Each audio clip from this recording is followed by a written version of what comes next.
Two balls and a strike to count on Taylor. Reyes fires, swinging a drive, deep left field. This is one back. Welcome on.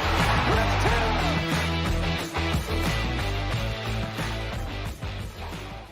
Welcome everybody to DodgerHeads, presented by DodgerBlue.com. My name is Jeff Spiegel, joined today by Daniel Stark. And Daniel, today we're talking about one of the more polarizing Dodger players out there. That is none other than Joe, a.k.a. Joseph Kelly.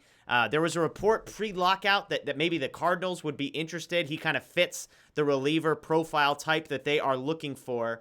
But you and I have both said that Joe Kelly's a guy that we would like to see the Dodgers bring back post-lockout. Let me go over some numbers real quick. An interesting career with the Dodgers, 4.56 ERA in year one with the Dodgers.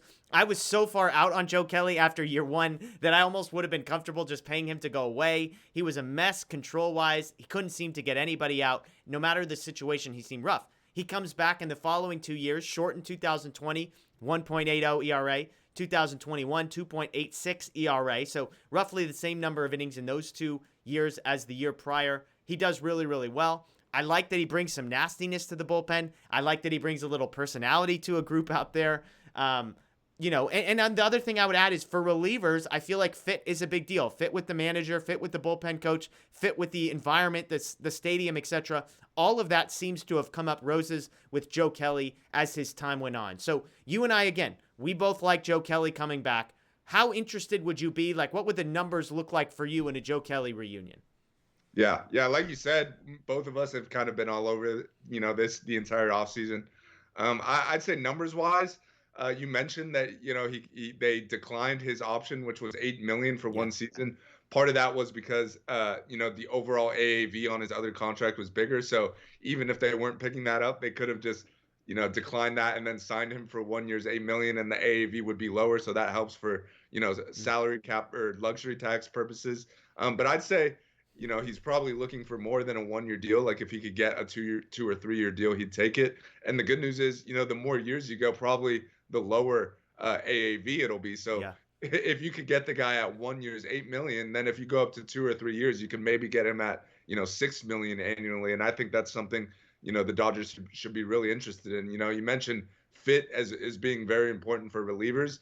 And I'd say more often than not, the Dodgers are a good fit for most relievers. Like they typically know how to get the best out of these guys. And that's part of why they signed Kelly when they did. Like if you look at his numbers on the Red Sox overall, they weren't that great. But we all saw in the World Series that year, just like the pure stuff he has, like how electric he is. And the Dodgers thought, hey, give us that stuff. We'll teach him how to pitch. We'll teach him the right pitch mix, the right, locations to throw to. And as you laid out the numbers, it wasn't pretty at first. Like that first season was pretty bad, but each year he's kind of gotten better and better. And now he kind of knows who he is as a pitcher. And I think the Dodgers played a big role in making that happen. So I definitely think there's mutual interest in there. He's obviously from Southern California, so it's been a homecoming for him. I'm sure he's enjoyed that. Obviously, the Dodgers give him a chance to compete for a World Series every year. That's most players are usually interested in that. So I definitely think, I don't want to say the Dodgers could get him at a discount, but if they offered a little less than some of these other teams like the Cardinals, I would think Joe would prefer to stay here. So I definitely think at a 2-3 year deal, $6 million a year, that's not hamstringing your franchise in any way. That's not something that you're going to be like, oh shoot, like we got Joe Kelly on the books for $6 million. Like even if he's bad, it's not like that's some huge contract. So I definitely think there should be mutual interest in something like that. I'm glad you point out the math behind the sort of the player option, because again, he was basically on the hook for $12 million this upcoming season, but the Dodgers could either choose to pay him $4 million of that and get out of the contract, which is what they ended up doing, or paying him the full $12 million, being the $8 million being the difference, to let him go, to keep him around. And so many people, look at it and say, well, we could have had him basically on a 1 year, $8 million deal. You got to pay him the $4 no matter what. So 1 year, $8 million, and then they go around and sign Daniel Hudson for 1 year, $7 million. And you're like, wait, this doesn't add up. But exactly, it doesn't add up. The AAV of Kelly's contract, as far as luxury tax implications, would have been higher. If they were to re-sign him at a similar deal then who knows? So I'd like to think, like you said, I think the Dodgers have the benefit here with Kelly of having had him in the building. I don't think this is a situation where he's the type of guy, it's like, if you didn't offer me a deal in the first week of free agency, I'm out of here. I'm guessing as a veteran guy, he's like, hey, let's slow play this. Let's see what's out there. But it feels like they have a relationship where if the Cardinals do make an offer to Joe Kelly, he can come back to Andrew Friedman and say, look,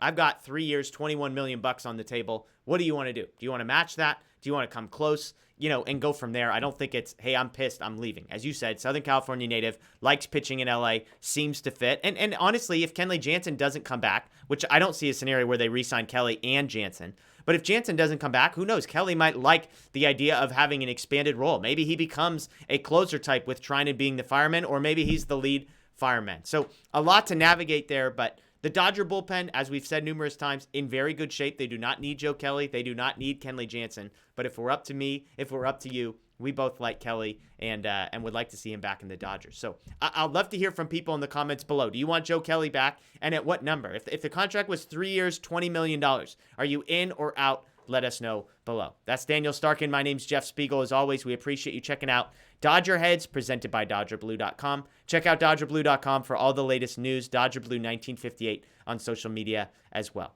We'll see you next time. Thanks for joining.